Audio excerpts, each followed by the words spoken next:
도대체 헌재 선고는 언제 하는 것일까요? 헌재 선고가 3월을 넘기면서 각종 추측이 난무하고 있고 마지노선인 4월 18일을 넘길 수도 있다는 최악의 시나리오까지 나오고 있습니다. 분명한 건 지금 헌재가 직무유기를 하고 있다는 것입니다. 온 국민이 위헌 위법한 비상계엄을 지켜봤고 논란의 여지 없이 단순한 사안이라 시간이 걸릴 이유가 없고 과거 노무현 박근혜 탄핵 사례에 비춰보나 내란 종식과 국가 정상화를 위해서도 헌재는 신속하게 선고를 했어야 합니다. 국민의 인내가 한계에 도달했습니다. 87년 6월 항쟁의 결과로 만들어진 헌법재판소가 민주주의의 최후 보루로서 역할을 못한다면 존재 이유가 없습니다. 이제 최악의 상황까지 고려해야 합니다. 그렇지 않기를 간절히 바라지만 만에 하나라도 대비해야 할 때입니다. 자, 그럼 헌재 선고가 늦어지는 이유는 무엇일까요? 헌법재판관의 생각을 알 수는 없습니다만 지금까지 정황상 의견 대립이 있다고 봐야 합니다. 3월 중순까지만 해도 8대0 파면은 기정사실이고 절차적 흠결이 없는 완벽한 판결문을 작성하기 위해 시간이 걸리는 것이라고 해석하는 것이 지배적이었습니다. 그 외에 다른 일은 상상할 수 없었기 때문입니다. 그러나 현실은 달랐습니다.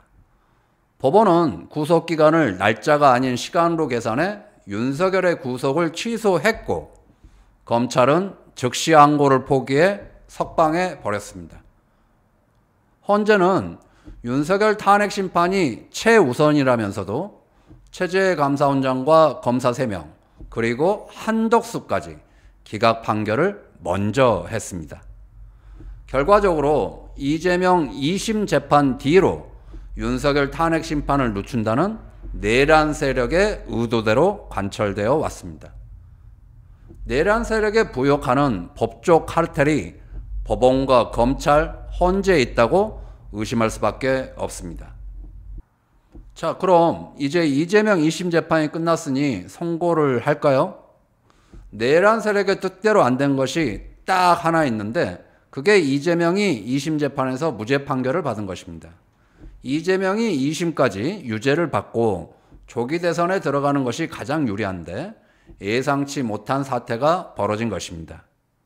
지금 내란 세력은 대법원의 신속 판결을 촉구하면서 파기 환송이 아니라 파기 자판까지 주장하고 있습니다. 이건 헌재 보고 대법원 판결 이후로 선고를 늦추라는 노골적인 협박입니다.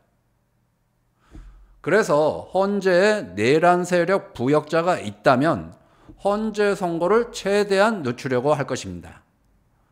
법리나 양심상으로 기각 의견을 내기는 쉽지 않기 때문에 절차상의 문제를 걸어 각하 의견을 내거나 아예 아무런 의견을 내지 않고 시간을 끄는 침대 축구를 하고 있다고 추정할 수 있습니다.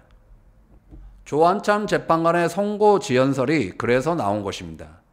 선고 기일을 지정하려면 재판관 8명이 평일을 열어 결정을 해야 하는데 한 명의 재판관이라도 아직 마음의 결정을 못했다고 하면 선고 기일을 지정할 수가 없습니다. 5대3 기각설도 재차 힘을 얻고 있습니다. 과거 박근혜 탄핵 사례에 비춰보나 법리나 상식에 비춰볼 때 불가능하다고 판단했습니다만 최근 한덕수 기각 판결에서 조한창, 정영식은 각하, 김복형은 위헌이 아니어서 기각이라고 판결해 3명의 재판관이 다른 의견을 내고 있다는 관측이 힘을 얻고 있습니다. 최근엔 5대3 대드락설까지 나왔습니다. 5대3 기각 판결을 하면 정당성의 의문이 제기되어 선고를 안 하는 것이 아니라 못하는 것이라는 주장입니다.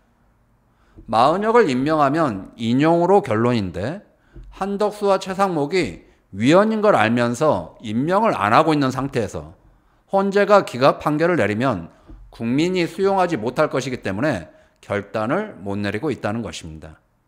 결국 5대3 기각설을 기정사실화 해놓고 재판관 3명이 시간을 끄는 것이 아니라 문영배 재판관이 시간을 끄는 것이라고 하는 주장입니다.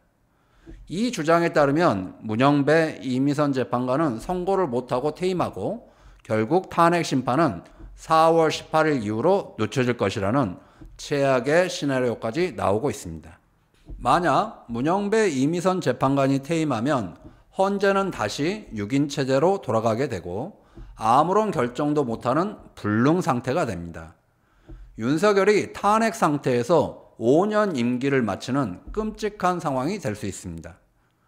한덕수 권한대행이 후임 2명을 임명할 수 있느냐, 이 문제로 논란도 커질 것입니다. 권한대행은 적극적 권리 행사가 안 되므로 2명을 임명할 수 없다는 게 일반적 의견이지만 한덕수가 헌재 정상화를 이유로 2명을 추가로 지명하면 대혼란이 벌어질 것입니다. 그래서 야당이 사전에 한덕수를 탄핵하면 헌재 6인 체제에서 아무런 결정을 못하는데 정부는 권한대행의 권한대행을 세우고 야당은 다시 줄탄핵에 나서게 되는 상황도 되풀이될 것입니다. 헌재도 마비되고 정부도 마비되는 말 그대로 사실상 무정부 상태, 대한민국 시스템이 완전히 붕괴될 것입니다. 그래서 4월 18일이 마지노선입니다.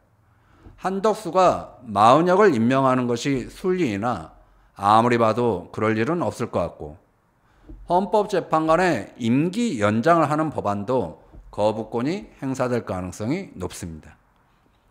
한덕수와 최상목과 함께 내각을 줄줄이 탄핵하는 내각 총탄핵이 방법입니다만 민주당의 결기가 느껴지지 않습니다. 이제 문영배 재판관이 결단해 선고 기일을 지정해야 합니다. 헌법재판소장 권한대행은 소송 지휘권을 행사해 일부 재판관이 동의하지 않아도 선고 기일을 지정할 수 있습니다. 그래서 4월 18일 전에는 반드시 결론을 내야 합니다. 5대3 기각이든 8대0 파면이든 결론을 내야 합니다. 5대3으로 기각이 되면 주권자인 국민이 일어설 것입니다. 윤석열을 타도하고 국민의힘 해체에 나설 것입니다. 법원, 검찰, 헌재의 법적 카르텔을 해체하고 헌법을 처음부터 다시 쓰는 재헌의 수준의 개헌으로 완전히 새로운 대한민국을 위한 거대한 국민 항쟁이 시작될 것입니다. 위대한 국민들이 제2의 4.19 혁명으로 기필코 대한민국을 바로 세울 것이라 확신합니다. 이제 결정적 시기가 다가왔습니다. 지연된 정의는 정의가 아닙니다.